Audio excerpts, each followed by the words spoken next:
Hey, did you see the season premiere of the Vivek Ramaswamy show last night? Oh, that's right. I'm sorry. They miscategorized it as a debate. It wasn't a debate. Vivek absolutely mopped the floor with the GOP, especially his new heartthrob, Nikki Haley. But it began with a shot at the GOP and the culture of, hey, let's just be glad to be losers. Mr. Ramaswamy, let me turn to you. Please make your case. Why should you be the nominee and not the former president? I think there's something deeper going on in the Republican Party here, and I am upset about what happened last night. We've become a party of losers at the end of the day. It was a cancer in the Republican establishment. Let's speak the truth. I mean, since Ronna McDaniel took over as chairwoman of the RNC in 2017, we have lost 2018, 2020, 2022, no red wave that never came. We got trounced last night in 2023. And I think that we have to have accountability in our party. For that matter, Ron, if you want to come on stage tonight, you want to look the GOP voters in the eye and tell them you resign, I will yield my time to you. And frankly, look, the people there cheering for losing in the Republican Party. Oh, baby. And it only got better from there. Let's get ready to rumble! You can't handle the truth.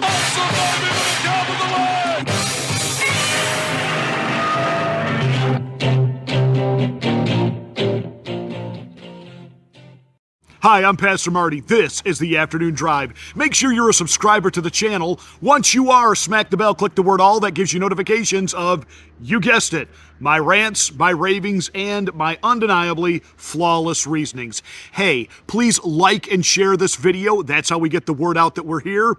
And I promise you that what you may hear on here could make you mad, but I don't care as long as I make you think. Welcome to the podcast for thinking people. Vivek opened up with just an absolute, let's throw a grenade into the room, close the door, let it go off, and then open the door and see what the after effects are. Calling out Ronna McDaniel right out the gate. He went after Ronna McDaniel. And it's true. She has been nothing but a poison, and, you know, she's anguishing on TikTok. I guess it's now, or I'm sorry, on Twitter, which is now X, that, you know, the GOP doesn't do enough to include members of the rainbow community and representing their views, et cetera, et cetera, et cetera. Just totally out of touch with where the Republican Party is. We are the conservative party of traditional values, period. That's where we are. We know the Neocons are trying to fight back on it. That's what that show was on NBC last night. You know, you got the Chris Christies and the Nikki Haleys, which think that the Republican voters are just in love with war, and we just want to be at war all the time with everybody, and that's not true. We're done with Ukraine. We don't want to be militarily involved in what's happening in Israel right now. We are done with all of this. Thank you, Donald Trump, who has moved the Republican Party away from the military-industrial complex, which is the real reason they hate him. So Vivek came right out the gate just swinging. And then he asked the obvious, what are we even doing on NBC? It isn't like the Democrats would put any of their candidates up before conservative commentators.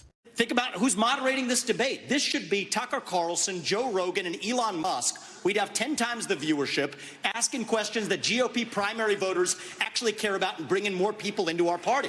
You think the Democrats, and we've got Christian Welker here, do you think the Democrats would actually hire Greg Gutfeld to host a Democratic debate? They wouldn't do it. And so the fact of the matter is, I mean, Christian, I'm going to use this time because this is actually about you in the media and the corrupt media establishment.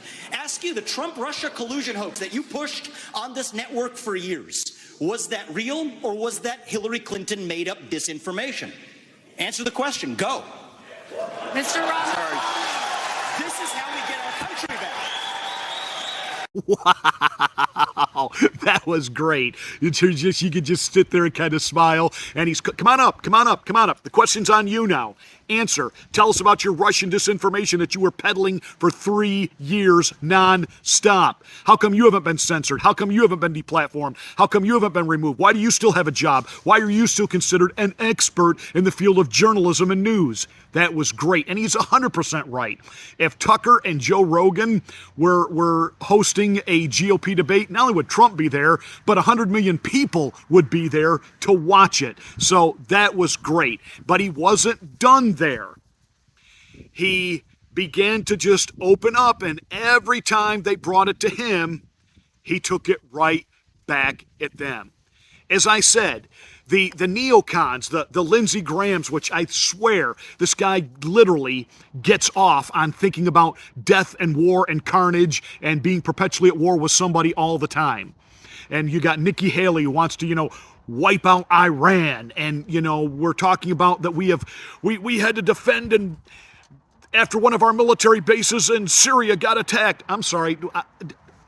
Syria's a sovereign country, right? Do we even have their permission to have a base there?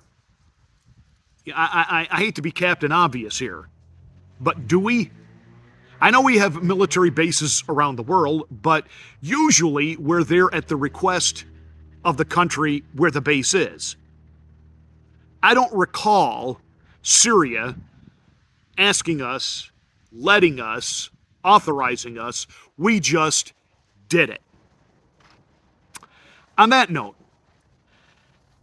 Americans are tired of the never-ending wars, and Vivek not only went after that, he called out the Bush crime family for becoming billionaires off the never-ending war on quote-unquote terror.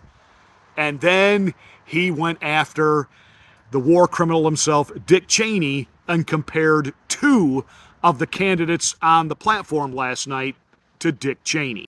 Mr. Ramaswamy, are you persuaded by President Zelensky's urgent new plea? Where do you stand on more funding? I'm absolutely unpersuaded. And I'm actually enjoying watching the Ukraine hawks quietly, delicately tiptoe back from their position as this thing has unwound into a disaster. The first half of this race, I was the only person standing for it. Now they're actually quietly coming around to being more cautious, as they should. Level with the American people here. Ukraine is not a paragon of democracy. This is a country that has banned 11 opposition parties. It has consolidated all media into one state TV media arm. That's not democratic. It has threatened not to hold elections this year unless the U.S. forks over more money. That is not democratic. It has celebrated a Nazi in its ranks, the comedian in cargo pants, a man called Zelensky, doing it in their own ranks. That is not democratic. More facts for you that you won't hear from the mainstream in either party or the mainstream media. The regions of Ukraine that are occupied by Russia right now in the Donbass, Luhansk, Donetsk. These are Russian-speaking regions that have not even been part of Ukraine since 2014, that other people probably couldn't name those provinces for you. Those are the hard facts. And so to frame this as some kind of battle between good versus evil, don't buy it. And I'd like the likes of the sharpest of the war hawks on Ukraine, Nikki Haley, to have some accountability and answer.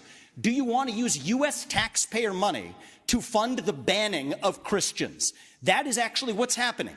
They're using the Ukrainian Orthodox Church. They have banned them. The Ukrainian parliament just did this last week, supported by our dollars. And I think you owe it to the American people, Nikki, to at least this one time at least condemn. Thank you. That's time. At least to condemn their banning of Christians. Mr. Ramaswamy, thank you. Mr. Ramaswamy.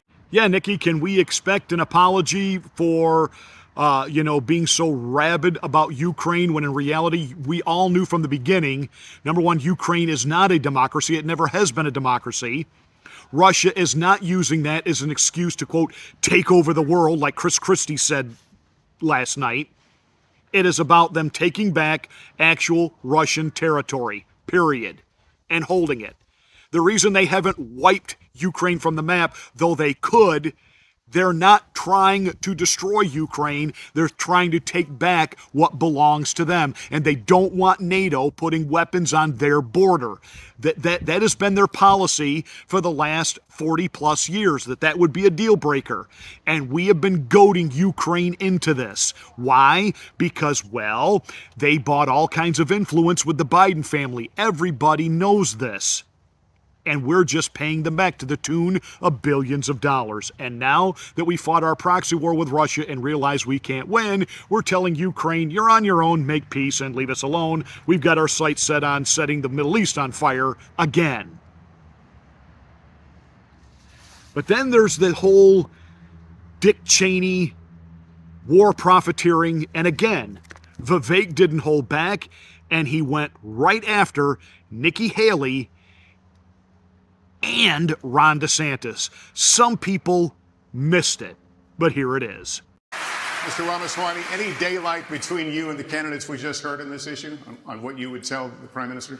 Not in terms of what I would tell the Prime Minister, no. In fact, I would go one step further. The founding vision of Israel was based on the idea that they don't want to depend on anybody else's sympathy or direction in defending themselves. So what I would tell Bibi is that Israel has the right and the responsibility to defend itself. I would tell him to smoke those terrorists on his southern border, and then I'll tell him as President of the United States, I'll be smoking the terrorists on our southern border. That's his responsibility. This is our responsibility. That's how we move forward. But I want to be careful to avoid making the mistakes from the neocon establishment of the past.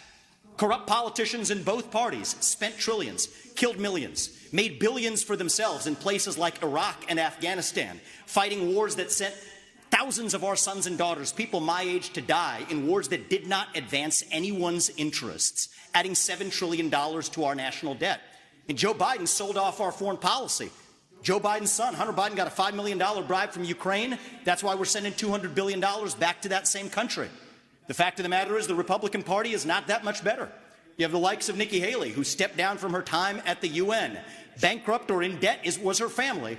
Then she becomes a military contractor. She joins the board of Boeing and otherwise, and is now a multimillionaire. So I think that that's wrong when Republicans do it or Democrats do it. That's the choice we face. Do you want a leader from a different generation who's going to put this country first, or do you want Dick Cheney in 3-inch heels? All right, Mr. In which case we've got two of them on stage today.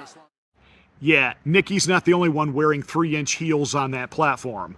Ron, again, kick your boots off, show us what's in there or not in there, and get this over with. But he is a neocon. He was in charge of the torture program at Gitmo. He is deep state swamp up to his eyeballs, and Donald Trump is now more popular in the state of Florida than Ron DeSantis is in his own state. Now, my prediction is that Vivek pretty much successfully bumped Nikki Haley out of the number 2 position last night. And of course, he wasn't done. And this was the shot that everybody says was a shot below the belt, and he shouldn't have done it, and he crossed a line. I want to laugh at why Nikki Haley didn't answer your question, which is about looking at families in the eye. In the last debate, she made fun of me for actually joining TikTok while her own daughter was actually using the app for a long time. So you might want to take care of your family first. Leave my daughter out of your voice. Your adult daughter. The next generation of Americans are using it.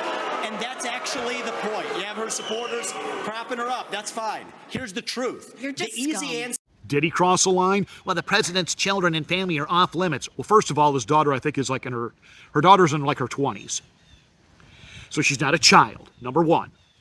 Number two, Nikki opened this door in the last debate going after Vivek for being on TikTok, and TikTok is a pawn of China and blah, blah, blah, blah. Funny, though, when she was at the UN, she called China our best friend, and they were not an existential threat. Now, all of a sudden, it's campaign season, and she's got to beat the drum for the military-industrial complex as well as the war hawks in the party.